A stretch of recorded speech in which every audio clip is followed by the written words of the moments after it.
Now that the dust has settled a bit on all the Switch leaks and rumors, I think it's really interesting to look ahead and predict what games are actually going to come out and we're actually going to play this year on our current Nintendo Switch. And I think if you look at what's been said, the rumors, the leaks, and just making sense of all the hoopla, it actually becomes pretty easy to predict what Nintendo is going to release when, and hey, it's looking like it might actually be a pretty darn fun year. So good morning, Mario, and good morning, Switch fans. Hope you're all doing fantastic out there.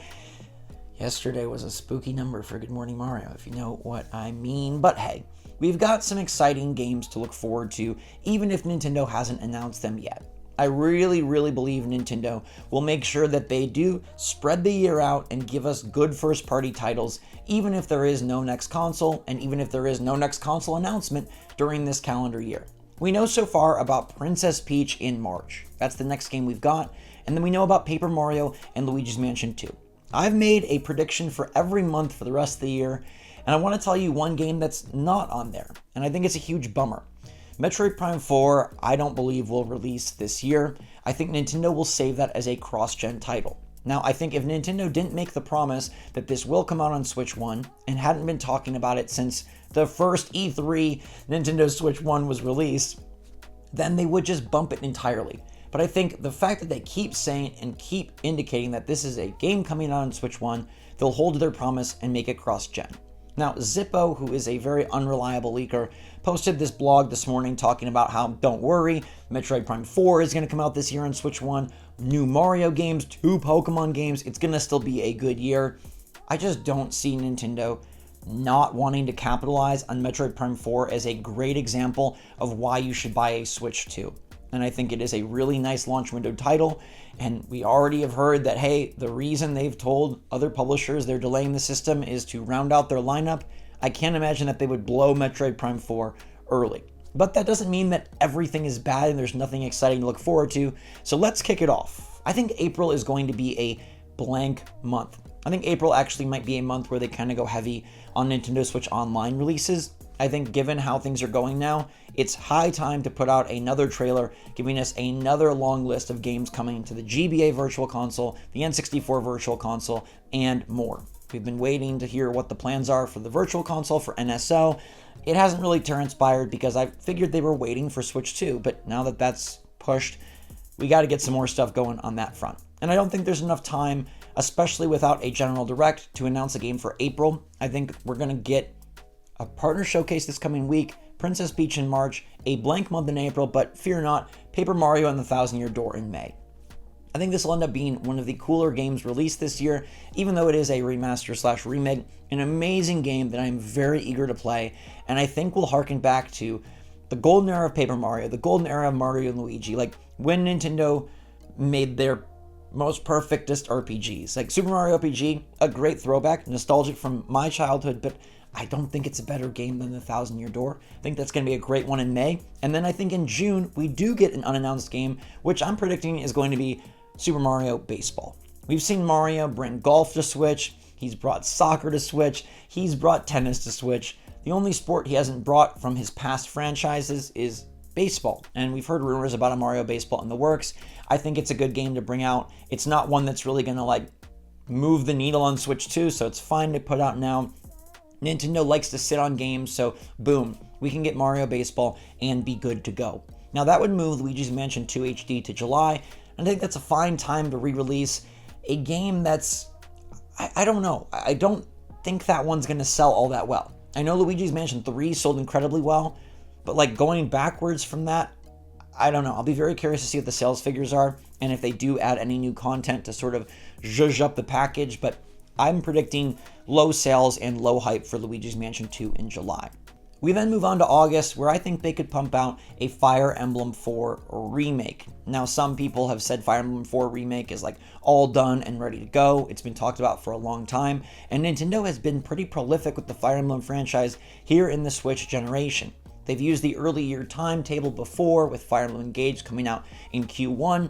I don't think Fire Emblem 4, especially being a remake, is really a holiday title, so August feels like a great time to get some SRPG action out on the Switch. It's a popular franchise, it'll sell well in Japan, it'll sell well in America, and it's a nice stopgap. Then we go to September. and we get Zelda Twilight Princess and Zelda Wind Waker remastered for Switch. And I think Nintendo sells these separately because they're selling you handheld games like Mario vs. Donkey Kong and Luigi's Mansion 2 at full price individually. They're not packaging those together or offering them at $30. So I think Wind Waker and Twilight Princess, being mainline Zelda games with extra shine, are going to be worthy of their own package. Whether you think that, Nintendo thinks that, and I think that's how they're going to sell them. I would love to be wrong about this, but maybe they both come in at $50 price points, and that's sort of the bronze lining that we take away from the fact that they are selling them separately. I do think those games will finally come out, and I could see them actually putting Metroid Prime 2 Remastered also in September, but Metroid Prime 2 Remastered also feels like a great shadow drop candidate at one of the upcoming Nintendo Directs, because I do think there will be more general Directs. I've heard some people say that given that this is expected to be a partner showcase next week, there won't be any more Directs, but I think now, given a whole year that you got to fill in, announce, and get people excited for, and hype up the Switch 1 so that you do get a bunch of sales this coming holiday season and throughout the summer and fall, you got to announce what's going on. So I do think there will be more general Directs, and I do think we could get a nice shadow drop like a Metroid Prime 2 Remastered with less bells and whistles than Metroid Prime 1 Remastered got us. Then in October, I think it's time for a new Mario Party. That is a franchise that has sold insanely well in both of its iterations, and they've opted to not release DLC or extra boards for Mario Party Superstars. I find that to be shocking because it is so ripe for DLC, and I think the DLC would have sold insanely well if you sold boards for like $7.50 or $10. Instead, I think they're going to prep another Mario Party. And maybe they'd want to save this for Nintendo Switch 2, but those are games that are kind of evergreen as proven by their sales, and they can play on Switch 2 if backwards compatibility is there. Therefore, I think we get either like Mario Party Superstars 2 or Super Mario Party 2. Pick your poison. Both of them have sold insanely well. I like Superstars better, but given that they just did Superstars, I'm thinking they're going to go with a more quirky, creative Mario Party and bring us Super Mario Party 2 in October as a nice multiplayer title for the holiday season, because the rest of the holiday lineup and most of this year's lineup ends up being single player. That's why in November I think we'll get Pokemon Black and White remastered on Switch. Zippo talked about in his rumor that there's a second mainline Pokemon game, and I think the one he'd be referring to is a new Pokemon Legends game. Now, Pokemon Legends Arceus came out in January of 2022, so it would be 2.5 years if they were to release another Pokemon game in late 2024, but I think that Black and White will be that game. If we look at what the Pokemon Company probably is more excited about and thinks has more pull, I think it's probably Legends 2. Legends Arceus was received incredibly well, and given the direction that Scarlet and Violet took things with open world and how Palworld has had so much success, don't you think that Pokemon Legends would be a great launch window title for Nintendo Switch 2? All they have to do is wait a few months, and they could put that out then 3 years to date when it comes out in 2025, and they could launch this alongside the Switch 2 console or a few months after and be an exciting Pokemon game that gets double dip on the holiday season and Switch 1 owners with Pokemon Black and White 2, and then yet again they get to go in for even more money with a Pokemon Legends sequel, or maybe a Pokemon Let's Go.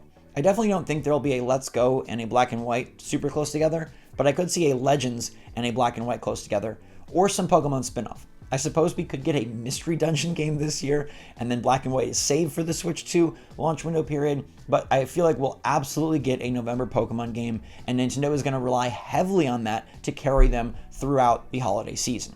Now, in either November or December, I think we do get my favorite game of the year, which will be Donkey Kong coming back in its Switch form. We know that Donkey Kong has been a priority for Nintendo. The theme park expansion for Donkey Kong is opening at Super Nintendo World in Japan this spring. He is going to be a major player for Nintendo in the coming years. And I think it's due time we get a Donkey Kong dedicated to Nintendo Switch. Tropical Freeze has been here. We don't have Donkey Kong Country Returns, but I think they avoid another port and they bring us a true new DK game. I think it's a perfect one to put on Switch because it'll sell well, and I don't think it's like a system seller for Switch 2. It's something that you could pick up on Switch 2, but it's a great game to bolster the holiday season and reward Nintendo fans who have been here for a long time and waiting for one of their major IP to make a return. It's no Zelda, it's no Mario, it's no Pokemon, and it surely won't sell as well, but I do think it's a very fun game to release and to come out. Now, in my mind, this is a pretty positive scenario. Getting a new Pokemon,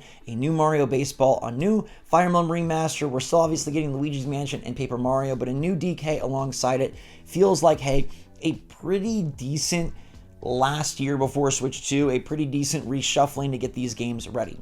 If we get anything more, I would consider it just icing on the cake. But I don't really see a scenario where things are much worse than this.